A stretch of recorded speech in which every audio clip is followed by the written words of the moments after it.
Today is Tunica Biloxi Day at the Capitol, and I'm very happy to introduce to you Chairman Earl Barbary Sr., Secretary-Treasurer Mike Lopez, and Councilwoman Brenda Littinger. And many of you are friends of the tribe and have been and visited, and we're very, very proud of the contributions that they make here in Louisiana, especially in Avoyelles Parish. And they've got an exhibit out in the front, so we've got a special resolution that we're going to give to them, and just want to please join me in giving them a huge welcome for all of the things that they do and how proud we are that they are here in Louisiana with us. Thank you.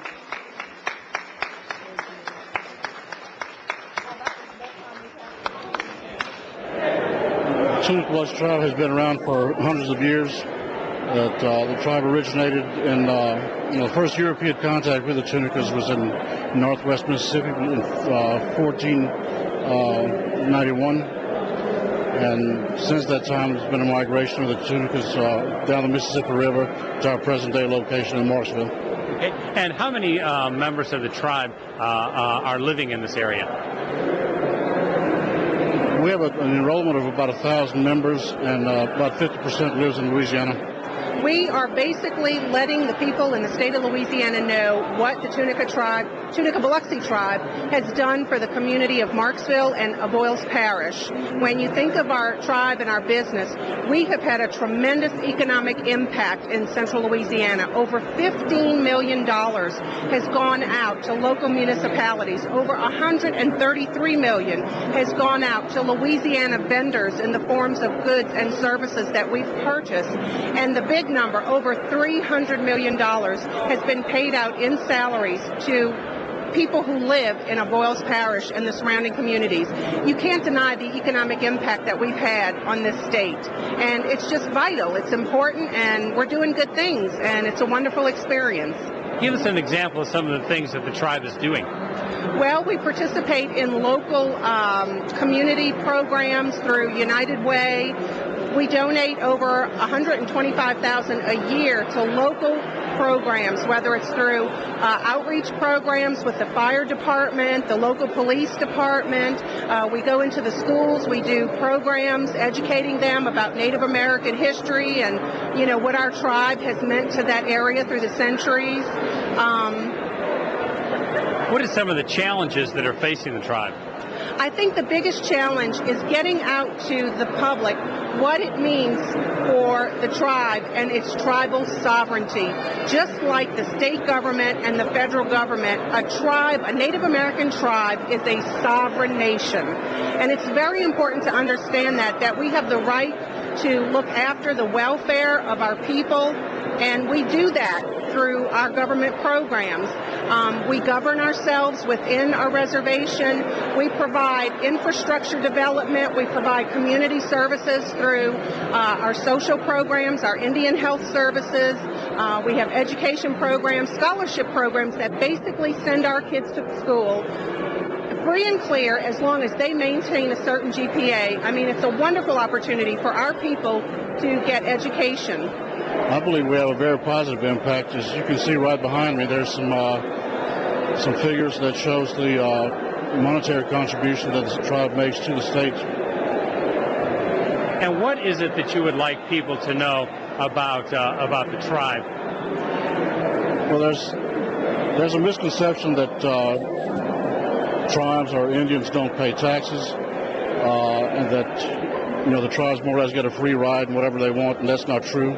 We pay our way, and at the same time we keep the local community and the state in mind whenever we do any kind of economic development, because whatever we do impacts the local community as well as the surrounding communities of the state in a very positive manner.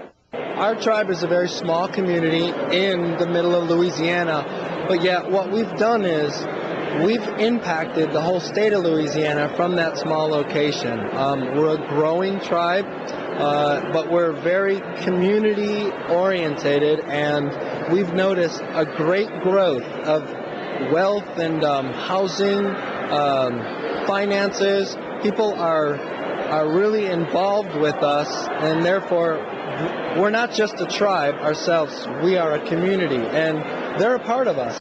The tribe is being recognized. It's an annual event that takes place in Baton Rouge. The tribe is recognized through resolution on the House and Senate side. It's recognized for its accomplishments that it's actually gone through in the course of time, beginning from the 1700s to current date. Through the cultural aspect, through the environmental aspect, everything that the tribe has contributed and what it's brought to the state of Louisiana. Tell us a little bit about that, the rich history that the tribe enjoys. The tribe actually in its history has been around the state since the early 1700s. We've brought a lot of commerce and economic development into the area. We've created a lot of jobs. We feel very confident in the tribe's abilities and also how we want to continue partnering with the state of Louisiana. Give us an idea of some of those partnership areas.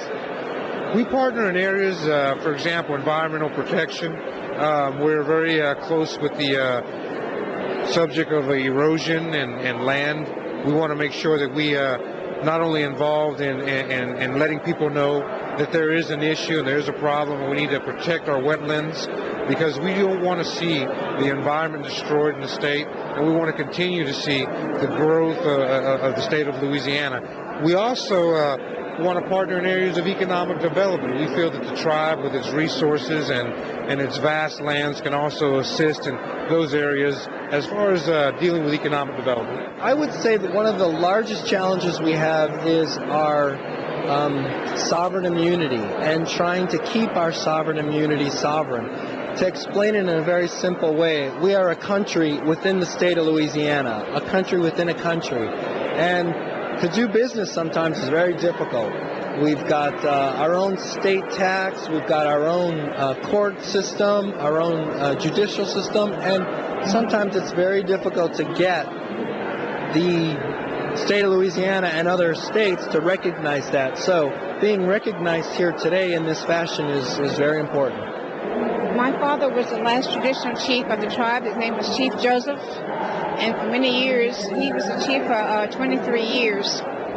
And I was instrumental in helping to get the tribe state recognized in 1974. And in 75 we started a petition for our federal recognition, which we did not receive until 1981. I can remember back when my mother told us of our great-grandfather being the chief of the tribe back in the early 1950s. And we didn't get to know him because he was deceased before we came into being. And my grandmother didn't really share as much with us as I wish she had. But since we've gotten older and the tribe has grown the way it has, then we've been able to be a little bit more educated on what it's all about and how our family fits in. Why is it important that that tribal history be preserved? Oh, most definitely. I think everybody's family heritage is very important. I am the eldest daughter of Eleanor Strother Stuckey, who is the daughter of Daisy Barbary. And so I'm very proud of that ancestry. And so I'm a descendant of Eli Barbary, so he was the chief of the tribe at one time.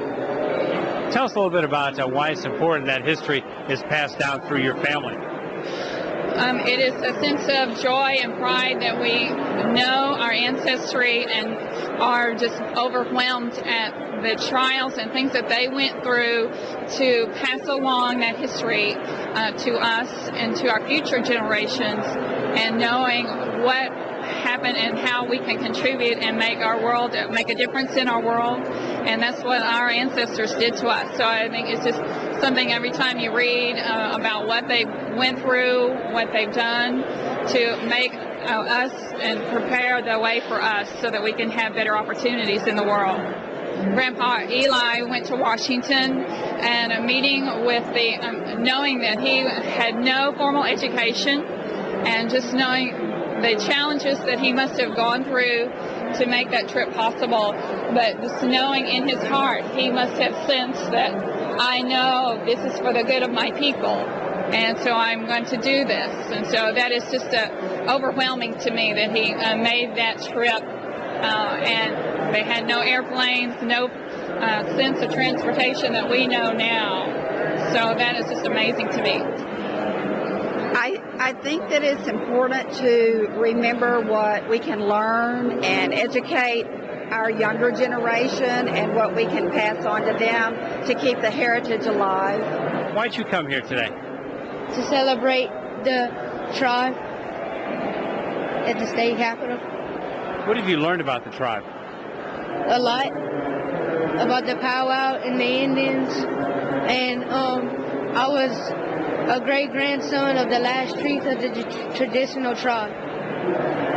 What is it about the tribe that makes you the most proud? That my papa was the last chief. What is it that you want to do when you grow up? I want to be a part of the tribe and help the tribe. I'd like people to keep in mind that the Tunica Biloxi tribe is a political player in the state of Louisiana. As a tribe, we offer many different resources, not only through our culture, but also through our economic development. We're very, very attuned to what's happening politically because our concerns are very important as to the future growth of the state of Louisiana and the Tunica Biloxi tribe. But we want to work as a community effort. We want the state to know and to realize that we are partners with them, and we want to continue that growth and development. I think that we're good neighbors, that when we started all this, people think that the tribes are all about casinos, but tribes were here centuries before casinos were ever thought of. What we do was meant to improve the quality of life for our tribal members, but what we've achieved is improving the quality of lives for all the communities surrounding our reservation, and that's the biggest message I think that we want to get out. The message that I would like to leave here is that Tunica Biloxi tribe is interested in working in cooperation with our local and state governments in providing a bright future for our children for many years to come. And we can do that by recognizing each other's rights and working in cooperation to make that happen.